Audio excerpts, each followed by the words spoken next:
Good evening, everyone.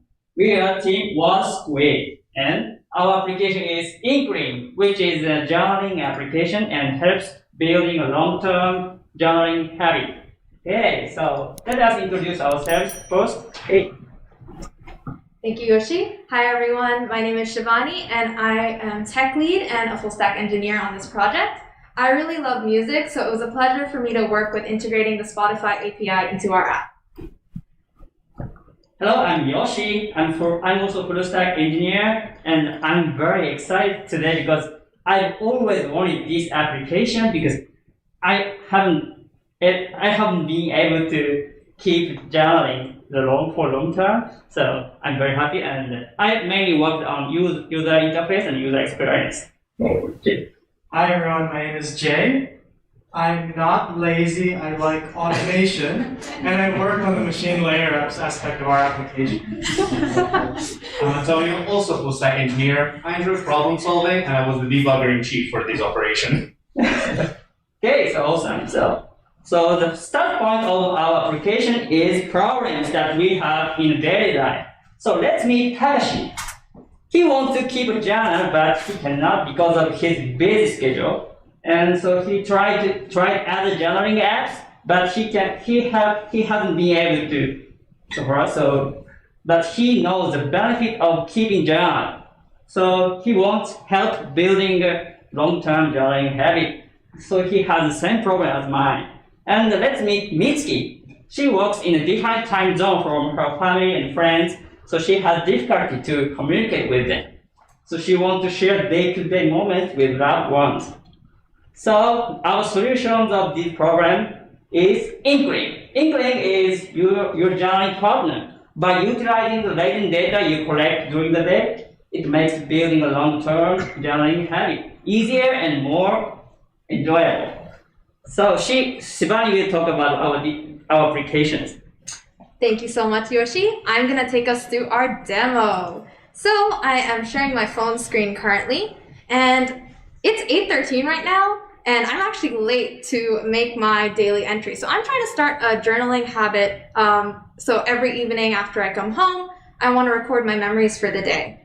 So as you can see at the bottom of my notification stack here, I have a notification from our app, Inkling. So I'm going to click on it, and it's going to take us to our landing page. So as you can see, I'm on memory lane, but I'm not quite ready to go down there yet. So let's swipe to the right first, and I'm going to create a new entry.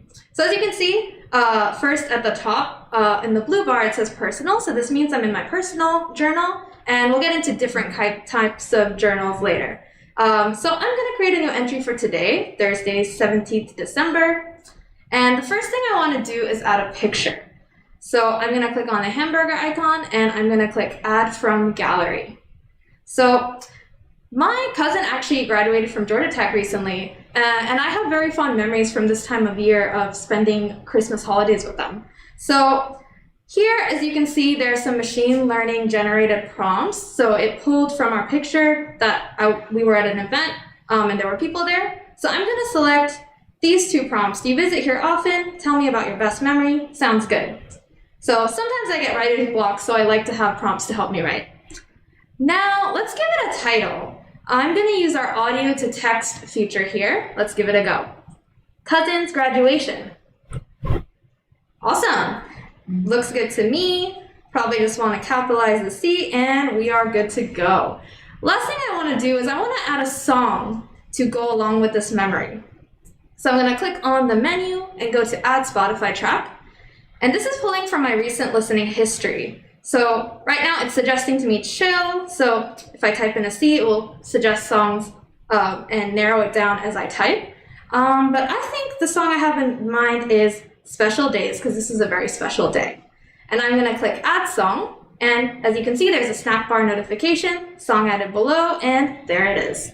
So I'm going to save this entry for now and come back to it later because I have a lot to show you. So let's go to our home page again. So I'm going to click on the top left and go back home. And as you can see now, in memory lane at the very top is our new entry. Nice. And if I scroll down, you can see some other entries I have here as well. Some of them have music tracks, some of them don't. So to show you the Spotify integration, as you can see, oops, my bad. Sneak peek. So if I swipe down here, as you can see, I have Spotify open, as I often do. I listen to music all day. So if I click on the play button here next to this track, and I'm going to turn up my volume for on-site folks, but I'll also show you visually what's going to happen. If I click play, it's actually going to play the song. Nice. And if I go back and continue scrolling, you can see other types of entries as well. And if I click on a track now, because Spotify is already open, it will continue playing the track. Cool.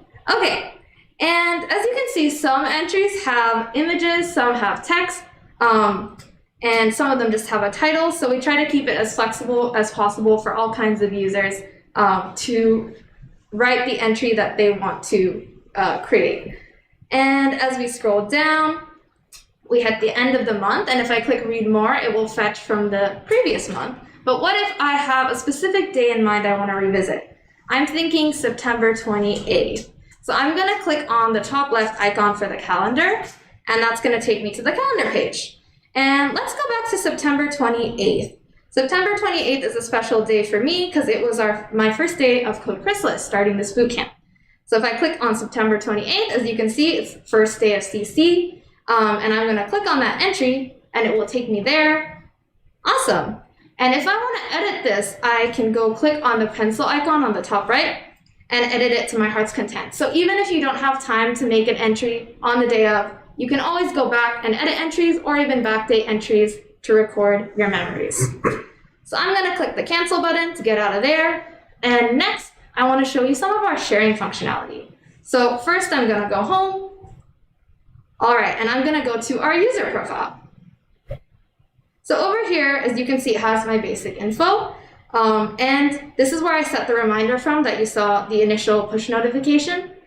And we also have our friends list, which I'll show you in a minute.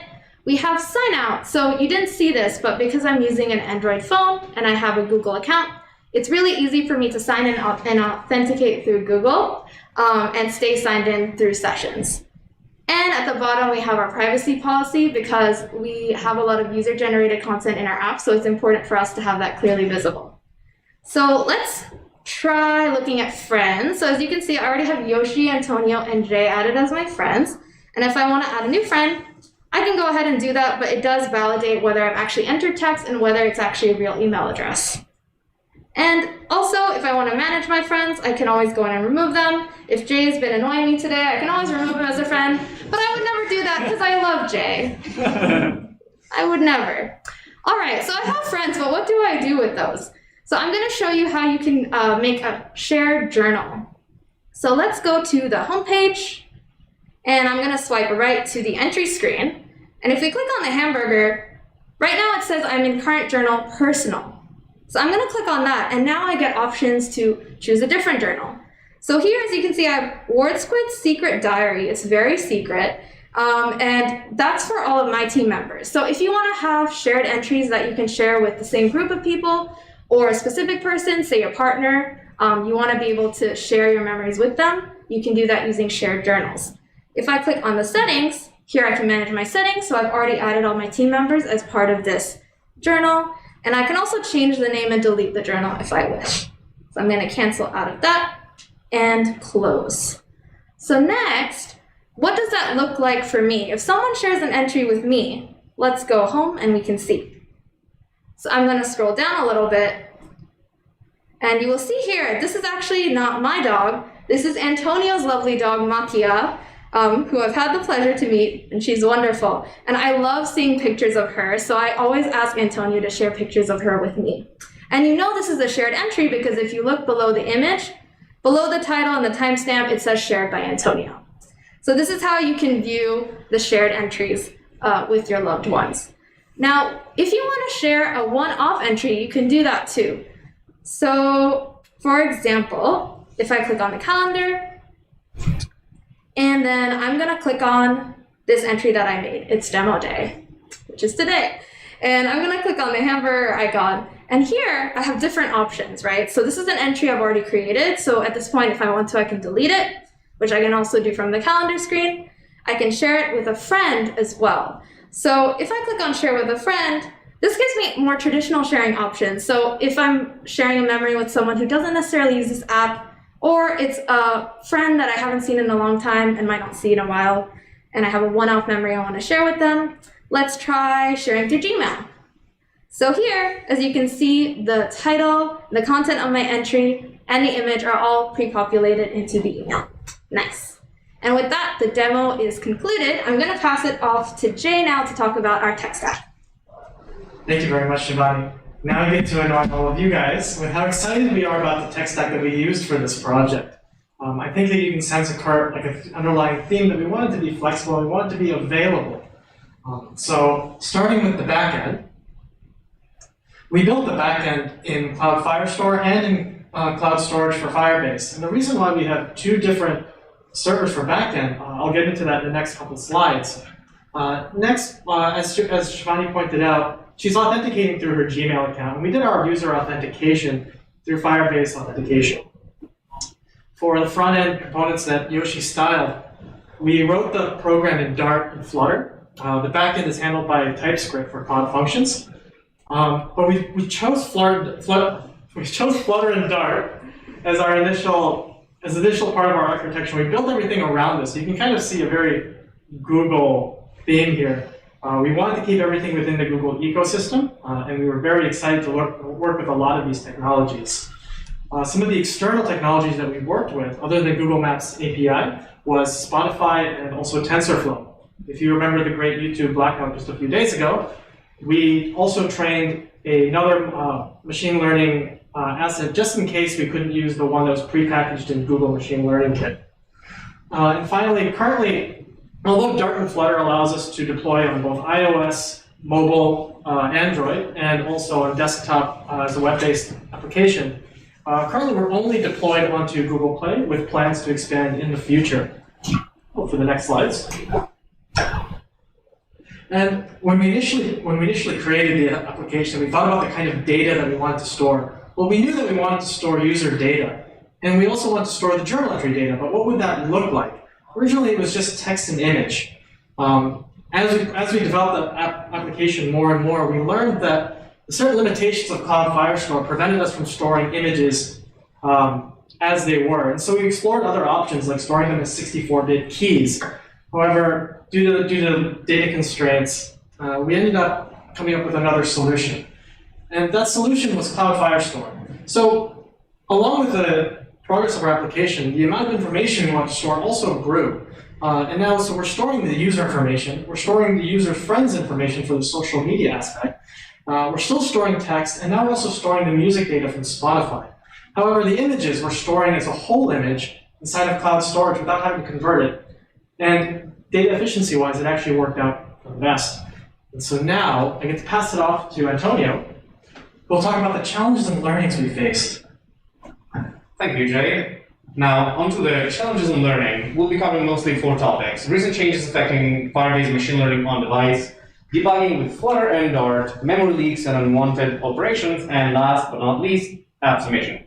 Now, starting with Firebase for machine learning on device, it is no more. Now, it's called Google ML Kit. Around 6 months ago, in June of 2020, the Firebase machine learning on device kit undergone some pretty interesting and large changes. And we're not just talking about simple changes, the entire architecture behind it has changed. And we're talking about, before it was SDK based, now it's API based. Now, with that came a lot of changes.